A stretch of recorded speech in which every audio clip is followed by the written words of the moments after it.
Hi hello welcome to C C bank. C C ബാങ്കിന്റെ പുതിയൊരു വീഡിയോയിലേക്ക് നിങ്ങൾക്ക് സ്വാഗതം. അപ്പൊ നമ്മളെ ഇപ്പൊ ബാങ്കിലെ ഉദ്യോഗസ്ഥരായിരിക്കുന്ന ഉദ്യോഗാർത്ഥികൾക്ക് വളരെ ഹെൽപ്ഫുള്ളായ അല്ലെങ്കിൽ അവർക്ക് സന്തോഷകരമായ ഒരു വാർത്ത കഴിഞ്ഞ ദിവസം നമ്മൾ പറഞ്ഞിട്ടുണ്ടായിരുന്നു അല്ലെ. നമ്മളെ സബ്സ്റ്റാഫ് എക്സാം, സബ്സ്റ്റാഫ് പ്രൊമോഷൻ ടെസ്റ്റ് കഴിഞ്ഞ വർഷം നടന്നതായിരുന്നു. ഏതാണ്ട് നമ്മളെ ആ ഒരു എക്സാമിന് ഒരുപാട് ഉദ്യോഗാർത്ഥി അല്ലെങ്കിൽ ഒരുപാട് ബാങ്കിൽ വർക്ക് ചെയ്യുന്ന ഉദ്യോഗാർത്ഥികൾ അതിനെന്ത് വേണ്ടി എക്സാമിന് അപ്പിയർ ചെയ്ത് ഒരുപാട് പേർക്ക് അതിൽ നിന്നും സ്ഥാനക്കയറ്റം ഉണ്ടായിട്ടുണ്ട്. ആ ഒരു എക്സാം വീണ്ടും വരികയാണ് അല്ലെ.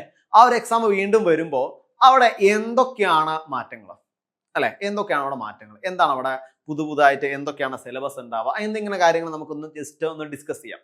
ഓക്കെ, അപ്പോൾ നോക്കിയേ, നമുക്ക് 28-ാം തീയതി ആയിരുന്നു വിജ്ഞാപനം വന്നത്. അതായത് ഈ ഒരു മാസം, അതായത് ഫെബ്രുവരി മാസം 27-ാം തീയതി വരെ നമുക്ക് എന്ത് ചെയ്യാം, അപേക്ഷിക്കാവുന്നതാണ്. നമ്മൾ ഇത് വന്നിരിക്കുന്നത് എല്ലാ ക്ലാസ്സുകളുടെയും ബാങ്ക് അല്ലെ സൊസൈറ്റികളിൽ താഴ്ന്ന വിഭാഗം സബ് സ്റ്റാഫ് തസ്തികയിൽ നിന്നും ജൂനിയർ ക്ലർക്ക് തസ്തികയിലേക്കുള്ള സ്ഥാനക്കയറ്റം ലഭിക്കാൻ വേണ്ടിയിട്ടാണ് ഈ ഒരു എക്സാം എന്ത് ചെയ്യുന്നത് നമ്മളവിടെ പറയുന്നത്. സോ ഈ ഒരു എക്സാമിന് വേണ്ടിയുള്ള പ്രിപ്പറേഷൻ നമ്മൾ ഇപ്പോഴേ നടത്തണം. ഇപ്പോഴേ ഈ ഒരു എക്സാമിന് വേണ്ടിയുള്ള പ്രിപ്പറേഷൻ നടത്തിക്കൊണ്ട് എങ്ങനെയാണ് ഈ ഒരു എക്സാമിന് വേണ്ടി പ്രിപ്പയർ ചെയ്യുക. അപ്പോൾ ഈ ഒരു എക്സാമിന്റെ പ്രിപ്പറേഷൻ നമുക്ക് നോക്കാം. ആദ്യം നമുക്ക് വേണ്ടത് സിലബസ് ആണ്. സിലബസ് ഓൾറെഡി നമ്മളെ നോട്ടിഫിക്കേഷനിൽ പറഞ്ഞിട്ടുണ്ട്. എന്താണ് ഇവിടെ താഴെ കൊടുത്തിരിക്കുന്നു എന്ന് സൂചിപ്പിച്ചിട്ടുണ്ട് അല്ലെ. അപ്പൊ അവിടെ നോട്ടിഫിക്കേഷനിൽ 6ാമത്തെ സെഷനിൽ നിങ്ങൾക്ക് കാണാം. അവിടെ എന്താ, സിലബസ് സഹകരണ സർവീസ് പരീക്ഷാ ബോർഡിന്റെ വെബ്സൈറ്റിൽ ലഭ്യമാണെന്ന് അവിടെ പറയുന്നുണ്ട്.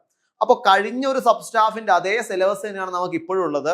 അതിലൊന്നും ഇപ്പോൾ പുതുതായിട്ട് മാറ്റങ്ങൾ ഇല്ല എന്നാണ് നമുക്ക് അറിയാൻ വേണ്ടി കഴിഞ്ഞത്. അപ്പോൾ ആ ഒരു കഴിഞ്ഞ എക്സാമിന്റെ സിലബസ് എന്തായിരിക്കാം നോക്കാം. നോക്കിയേ, ഇപ്പൊ കാണുമ്പോൾ തന്നെ നമുക്ക് വലിയൊരു സിലബസ് ആയിട്ട് തോന്നും അല്ലെ. ഒരുപാട് ഏരിയ ഉള്ളത്. എന്തൊക്കെയാണ് വരുന്നത്? ഒന്നാമത് ജനറൽ ഇംഗ്ലീഷ് വരുന്നുണ്ട് 5 മാർക്കിന്. പിന്നീട് പൊതുവിജ്ഞാനം അഥവാ ജനറൽ നോളജ് 10 മാർക്ക്. പിന്നീട് ലഘുഗണിതം, അതായത് 10ാം ക്ലാസ്സിന്റെ മാത്സ് അവിടെ വരുന്നുണ്ട്. കൂടാതെ കേരള കോഓപ്പറേറ്റീവ് സൊസൈറ്റി നിയമങ്ങളും ചട്ടങ്ങളും 15 മാർക്ക്. കൂടാതെ കേരളത്തിലെ വിവിധ തരം സഹകരണ സംഘങ്ങളുടെ രൂപീകരണവും പ്രവർത്തനവും 15 മാർക്ക്. പിന്നീട് banking 15 mark. Accountancy and audit of accounts 15 mark. അവസാനം കമ്പ്യൂട്ടർ ആപ്ലിക്കേഷൻ. നമുക്ക് നോക്കുമ്പോൾ ഒരുപാട് കാര്യങ്ങൾ പഠിക്കാനുണ്ട് തോന്നും. പക്ഷെ ഇത്തരത്തിൽ പഠിക്കാനുള്ളതെന്ന് പറഞ്ഞാൽ അവിടെ നിന്നൊക്കെ ചോദ്യങ്ങൾ വരുമ്പോൾ എത്രയാ, 5, 10, 5, 15, 15, 15, 15, 10 ഇത്രയും ചോദ്യങ്ങളാണ് അവിടെ വരുന്നത്. അപ്പൊ അതുകൊണ്ട് തന്നെ ഈ ഒരു സിലബസ് ആണ് നമ്മളെ കയ്യിലുള്ളത്. ഈ ഒരു സിലബസ് വെച്ചാണ് നമ്മൾ എന്ത് ചെയ്യേണ്ടത്, പ്രോപ്പറായിട്ട് പഠിക്കേണ്ടത്. അപ്പോൾ ഈ ഒരു സിലബസ് വെച്ച് എങ്ങനെയാണ് നമുക്ക് പഠിക്കാൻ വേണ്ടി പറ്റുക?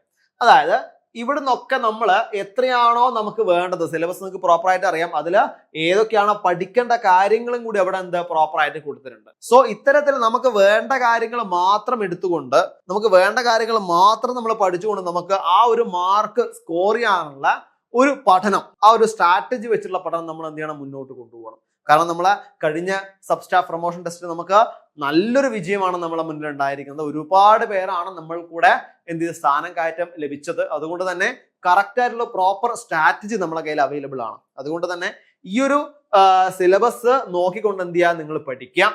ഈ ഒരു സിലബസ് മാത്രം നോക്കുക. കാരണം ഇവിടുന്ന് പുറത്തുനിന്ന് വരാനൊന്നുമില്ല. കൂടാതെ നിങ്ങൾക്ക് അറിയാം, അതില് ചോദ്യങ്ങൾ മലയാളത്തിലും ഇംഗ്ലീഷിലും, നിങ്ങൾ കഴിഞ്ഞ എക്സാമിന്റെ ചോദ്യങ്ങൾ നിങ്ങൾ കണ്ടതാണ് അല്ലെ, മലയാളത്തിലും ഇംഗ്ലീഷിലും ഉണ്ട്. അപ്പൊ കൂടുതലും എനിക്ക് തോന്നുന്നു ഭരണഭാഷ മലയാളമാണെങ്കിൽ കൂടി ഇംഗ്ലീഷൊക്കെ ചിലപ്പോൾ അക്കൗണ്ടൻസിയിലെ പല വാക്കുകളും ചിലപ്പോൾ മലയാളത്തിൽ നമ്മൾ പഠിക്കാൻ ചിലപ്പം കുറച്ചധികം ബുദ്ധിമുട്ടുണ്ടാവും അല്ലെ. നമുക്ക് ഇംഗ്ലീഷിലാകുമ്പോൾ കുറച്ചുകൂടി ഈസി ആയിട്ട് നമുക്ക് പറയാൻ പറ്റുന്ന വാക്കുകളായിരിക്കും ബാങ്കിങ് അക്കൗണ്ടൻസിനും ഒക്കെ വരുന്നത്. അപ്പൊ അതുകൊണ്ട് തന്നെ മാക്സിമം ഇംഗ്ലീഷ് തന്നെ നിങ്ങൾ എന്ത് ചെയ്യാം, പഠിക്കാൻ വേണ്ടി ശ്രമിക്കുക. ഇനി മലയാളത്തിൽ നിങ്ങൾക്ക് എക്സെപ്ഷൻ അവിടെ എന്ത് ചെയ്യാം, ഉപയോഗിക്കാവുന്നതാണ്. ഇനി ഈ ഒരു സിലബസ് വെച്ച് നമുക്ക് എങ്ങനെയാണ് പഠിക്കാൻ വേണ്ടി പറ്റും? ഈ ഒരു സിലബസ് വെച്ച് നമുക്ക് എങ്ങനെ പഠിക്കാം, അതാണ് അടുത്ത ചോദ്യം. അതായത് ഈ ഒരു സിലബസിലൂടെ നമുക്ക് പഠിക്കാൻ വേണ്ടിയിട്ട് നമ്മളെ സബ് സ്റ്റാഫ് പ്രൊമോഷൻ ടെസ്റ്റിന്റെ പുതിയ ബാച്ച് നമ്മൾ സ്റ്റാർട്ട് ചെയ്യുന്നുണ്ട്. ഓക്കെ, അപ്പോൾ എന്തൊക്കെയാണ് നമ്മളെ ബാച്ചിന്റെ പ്രത്യേകത? നിങ്ങൾക്കറിയാം, നമ്മളെ CCയിലെ എല്ലാ ബാച്ചിന്റെയും പ്രത്യേകത പോലെ തന്നെ ലൈവ് ക്ലാസ്സുകളായിട്ടും PDF നോട്ടുകളായിട്ടും MCQ ഡിസ്കഷൻ ആയിട്ടും അതേപോലെ റെക്കോർഡ് സെഷൻ ആയിട്ടും എക്സാമുകളൊക്കെ ആയിട്ടുള്ള ഒരുപാട് ഫീച്ചേഴ്സോട് കൂടിയാണ് നമ്മളെ ബാച്ച് നമ്മൾ സ്റ്റാർട്ട് ചെയ്യുന്നത്. നമുക്കറിയാം, സബ് സ്റ്റാഫ് പ്രൊമോഷൻ ടെസ്റ്റ് എന്ന് പറയുമ്പോൾ ഇപ്പോൾ ഉദ്യോഗാർത്ഥികളായി ഇരിക്കുന്ന, അതായത് ഇപ്പോൾ ബാങ്കിൽ വർക്ക് ചെയ്യുന്ന ആൾക്കാരാണ്. സോ അവർക്ക് അറിയാം അവരുടെ സമയം, അതായത് അവരുടെ ബാങ്കിലെ സമയം ഇത്ര സമയം മുതൽ ഇത്ര സമയം വരെ, രാവിലെ മുതൽ വൈകുന്നേരം വരെയുള്ള സമയത്ത് അവർക്ക് ബിസി ആയിരിക്കാം, കുഴപ്പമില്ല. നിങ്ങൾക്ക് രാത്രി, അതായത് നിങ്ങളെ ജോലിയൊക്കെ കഴിഞ്ഞ് റിലാക്സ് ആയിട്ടുള്ള 1 മണിക്കൂർ നിങ്ങൾ മാറ്റി വെക്കൂ. ആ 1 മണിക്കൂർ കൊണ്ട് നമുക്ക് എന്ത് ചെയ്യാം, പ്രോപ്പർ ആയിട്ട് ഓരോ ഏരിയയും പഠിച്ച് കറക്റ്റായിട്ട് കണ്ടന്റ് നമ്മൾ പഠിച്ചുകൊണ്ട് കറക്റ്റായിട്ട് ഡിസ്കസ് ചെയ്തുകൊണ്ട് നമുക്ക് എന്ത് ചെയ്യാം, മുന്നോട്ട് പോവാം. അപ്പൊ അതുകൊണ്ട് തന്നെ ഈ ഒരു ഫീച്ചർ, അതായത് ഇത്രയധികം ഫീച്ചറാണ് നമ്മളെ പുതിയ ബാച്ചിലുള്ളത്. അപ്പൊ നമ്മളെ ബാച്ചുമായി ബന്ധപ്പെട്ട കാര്യങ്ങൾ അറിയാനും ബാച്ചിൽ ജോയിൻ ചെയ്യാനും നമുക്കിവിടെ നമ്പർ കൊടുത്തിട്ടുണ്ട്. ഈ ഒരു നമ്പർ ത്രൂ നിങ്ങൾക്ക് കോൺടാക്ട് ചെയ്യാം. അത് കൂടാതെ നല്ലൊരു പഠനം നിങ്ങൾക്ക് ഞാൻ ഉറപ്പുവരികയാണ്. ആ ഒരു നല്ലൊരു പഠനത്തിലൂടെ നമുക്ക് എന്ത് ചെയ്യാം, മുന്നോട്ട് വന്ന് ഈ ഒരു വരാനിരിക്കുന്ന sub staff promotion test exam clear ചെയ്തുകൊണ്ട് നിങ്ങളുടെ സ്ഥാനക്കയറ്റം അല്ലെങ്കിൽ നിങ്ങളുടെ സ്വപ്നമായിട്ടുള്ള ആ സ്ഥാനത്തേക്ക് എത്താൻ നിങ്ങൾ എന്ത് ചെയ്യുക, പ്രയത്നിക്കുക. നിങ്ങളുടെ പ്രയത്നത്തിന് ഞങ്ങൾ എന്നും കൂടെ ഉണ്ട്.